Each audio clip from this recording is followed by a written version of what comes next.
It is a great pleasure for me to receive today here at Palazzo Chigi Mark Rutte, my friend, in his new capacity as the Secretary General of NATO.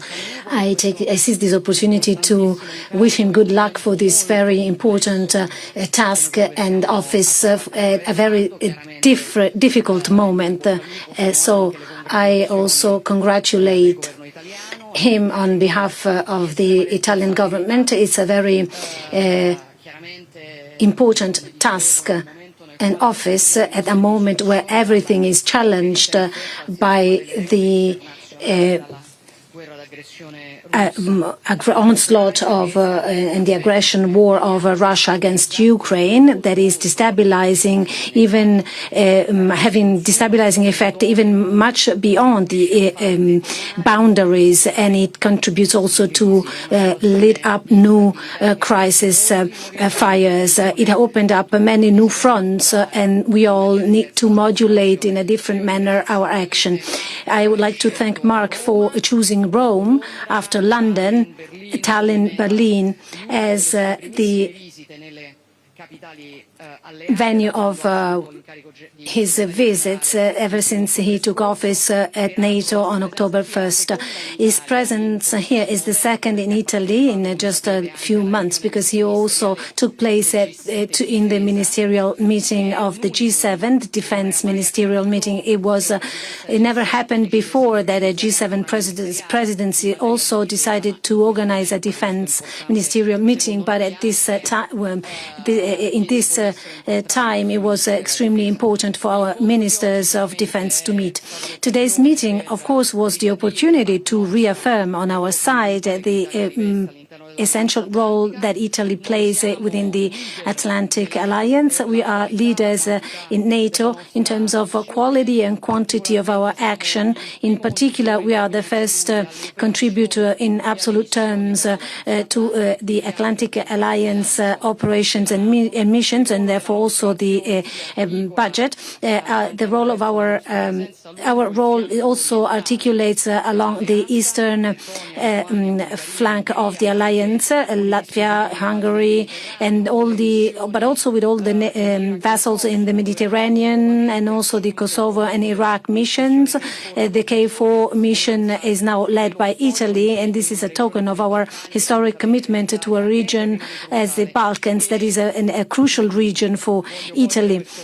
And I'd like to seize this opportunity to thank again our men and women, our troops and armed forces that are engaged in these operations, for the credibility they give to our nation, and also for the credibility of the alliance they contribute to. And of course, our meeting focus on the defense of alliance and the coordination role that NATO should carry out in Ukraine. Our goal is the same, building the best possible conditions for a just peace in Ukraine, to help Ukraine to look ahead.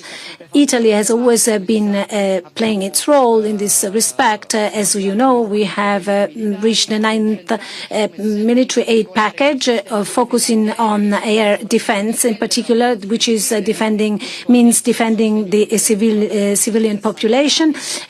Of course, we also help them 360 degrees in a humanitarian, under a humanitarian angle. We will have in Rome the Ukraine Recovery Conference in 2025, an important event we are already working on, and the whole of the country is working already on it. And we are also working to guarantee the implementation of the agreement on the use of the interests generated by the Russian assets. That was one of the main achievements of the G7 Italian presidency.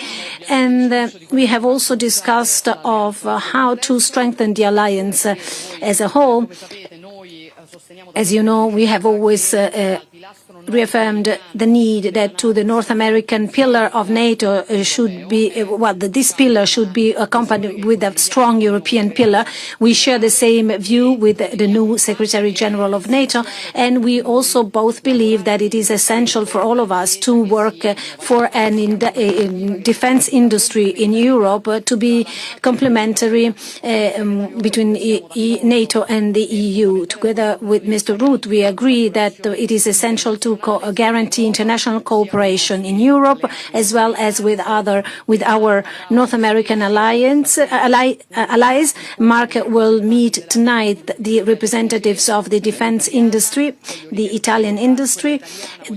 I would like to remind that the Italian defense industry is an international excellence that is recognized by all.